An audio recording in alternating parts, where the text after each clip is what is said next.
ସୁଜନପୁର ନାମକ ଏକ ସୁନ୍ଦର ଶାନ୍ତ ଗାଁଟିଏ। ସବୁଜ ଶ୍ୟାମଳ କ୍ଷେତ ଏବଂ ପକ୍ଷୀମାନଙ୍କର କାକଳିରେ ଗାଁଟି ସବୁବେଳେ ମୁଖରିତ ହୋଇ ରହେ। ଏହି ଗାଁର ଶେଷ ମୁଣ୍ଡରେ ରହେ ଜଣେ ପରିଶ୍ରମୀ ଚାଷୀ। ଚାଷୀଟି ଅତ୍ୟନ୍ତ ସରଳ ଏବଂ ପଶୁପ୍ରେମୀ। ତାର ଛୋଟ ଘରଟି ଗୋଟିଏ ମିନି ଚିଡ଼ିଆଖାନା ପରି। ଗୁହାଳରେ ଗାଈ, ବାଡ଼ିରେ ହଂସ ଏବଂ ବଡ଼ କୁକୁଡ଼ା ଖପରରେ ଅନେକ ଗୁଡ଼ିଏ ହୃଷ୍ଟପୃଷ୍ଟ କୁକୁଡ଼ା। କିନ୍ତୁ ଏହିସବୁ ପଶୁପକ୍ଷୀଙ୍କ ମଧ୍ୟରେ ଚାଷୀର ସବୁଠାରୁ ପ୍ରିୟ ଥିଲା ତାର ପୋଷା କୁକୁର ମୋତି। ଚାଷୀ ମୋତିକୁ ନିଜ ପରିବାରର ସଦସ୍ୟ ଭଳି ବିଶ୍ୱାସ କରୁଥିଲା। ମୋତି ମଧ୍ୟ ବହୁତ ଚତୁର ଏବଂ ସାହସୀ ଥିଲା। ଘରର ଚାରିପାଖରେ କେହି ଅଜଣା ଲୋକ ବା ବନ୍ୟଜନ୍ତୁ ଦେଖିଲେ ସେ ଭୋ ଭୋ କରି ସମସ୍ତଙ୍କୁ ସତର୍କ କରାଇ ଦେଉଥିଲା।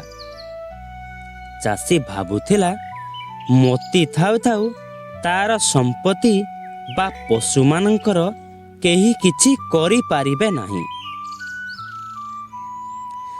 ଦିନକର କଥା, ଚାଷୀଟିକୁ ଏକ ଜରୁରୀ କାମରେ ପାଖ ସହରକୁ ଯିବାକୁ ପଡ଼ିଲା। ସେଠାରେ ତାହାର ଏକ ସପ୍ତାହରୁ ଅଧିକ ସମୟ ଲାଗିବାର ଥିଲା। ଯିବା ପୂର୍ବରୁ ସେ ମୋତିକୁ ପାଖକୁ ଡାକି ତା ମୁଣ୍ଡରେ ହାତ ବୁଲାଇ କହିଲା, ମୋତି, ମୁଁ 8 ଦିନ ପାଇଁ ବାହାରକୁ ଯାଉଛି। ଏ ଘର ଏବଂ କୁକୁଡ଼ାମାନଙ୍କର ଦାୟିତ୍ୱ ଏବେ ତୋର। ଦେଖିବୁ ଯେମିତି କୌଣସି ଅଘଟଣ ନ ଘଟେ। ମୋତି ଲାଞ୍ଜ ହଲାଇ ସମ୍ମତି ଜଣାଇଲା। ତେଣୁ ଚାଷୀଟି ନିଶ୍ଚିନ୍ତ ହୋଇ ବାହାରକୁ ଚାଲିଗଲା। ଚାଷୀ ଗଲା ପରେ ମୋତି ଏକା ହୋଇଗଲା। ସେ ଗାଁ ପାଖ ଜଙ୍ଗଲରେ ଏକ ବହୁତ ଧୂର୍ତ୍ତ ବିଲୁଆଟିଏ ରହୁଥିଲା। ସେ ବହୁ ଦିନରୁ ଚାଷୀର କୁକୁଡ଼ାମାନଙ୍କ ଉପରେ ନଜର ରଖିଥିଲା। କିନ୍ତୁ ମୋତି ଭୟରେ ଆସିପାରୁନଥିଲା। ଚାଷୀ ନଥିବାର ଦେଖି ବିଲୁଆଟି ଗୋଟିଏ ବୁଦ୍ଧି ପାଞ୍ଚିଲା। ସେ ରାତିରେ ମୋତି ପାଖକୁ ଆସି ବହୁତ ମିଠା ମିଠା କଥା କହିବାକୁ ଲାଗିଲା।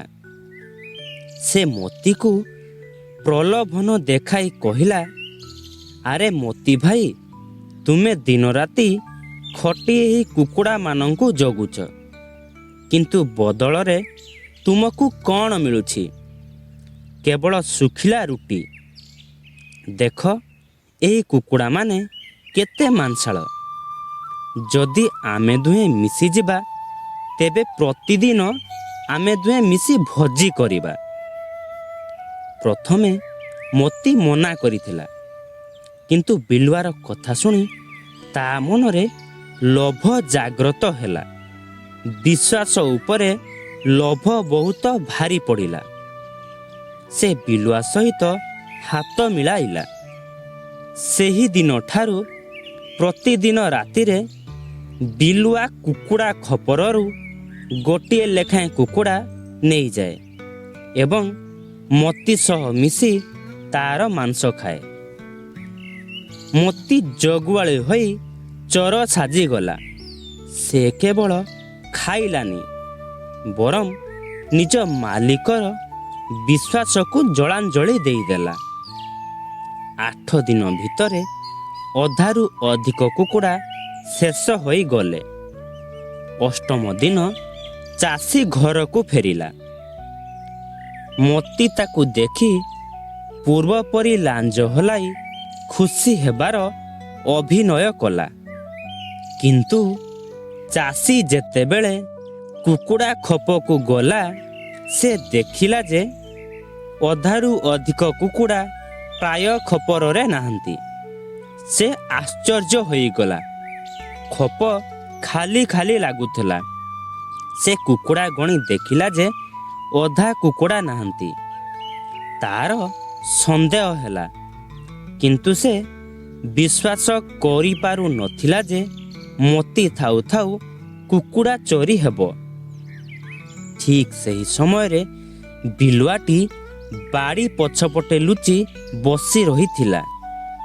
ସେ ଭାବିଲା ଯେ ଯଦି କୁକୁର ଧରା ପଡ଼େ ସେ ବି ଫସିଯିବ।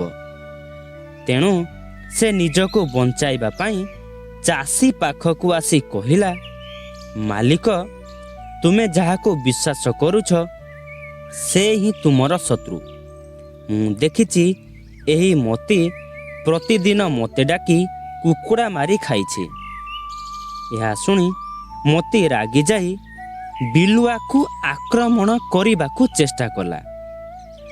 କିନ୍ତୁ ଚାଷୀ ମୋତିର ପାଟିଅ ନଖରେ ଲାଗିଥିବା କୁକୁଡ଼ା ରକ୍ତ ଏବଂ ପର ଦେଖିବାକୁ ପାଇଲା। ସବୁ ସତ୍ୟାସତ୍ୟ ପଦାରେ ପଡ଼ିଗଲା। ଚାଷୀର ହୃଦୟଟି ସମ୍ପୂର୍ଣ୍ଣ ଭାବରେ ଭାଙ୍ଗିଗଲା। ଚାଷୀଟି ଅତି ଦୁଃଖରେ ମୋତିକୁ ଘରୁ ବାହାର କରିଦେଲା। ସେ କୋହଭରା କଣ୍ଠରେ କହିଲା, ମୋତି, ମୁଁ ତୋତେ ପରିବାର ଭଳି ଭଲ ପାଉଥିଲି, କିନ୍ତୁ ତୁ ବିଶ୍ୱାସଘାତକତା କଲୁ। ତୁ ମଣିଷ ସହ ରହି ମଧ୍ୟ ନିଜର ପଶୁ ପ୍ରବୃତ୍ତିକୁ ଛାଡ଼ି ପାରିଲୁ ନାହିଁ।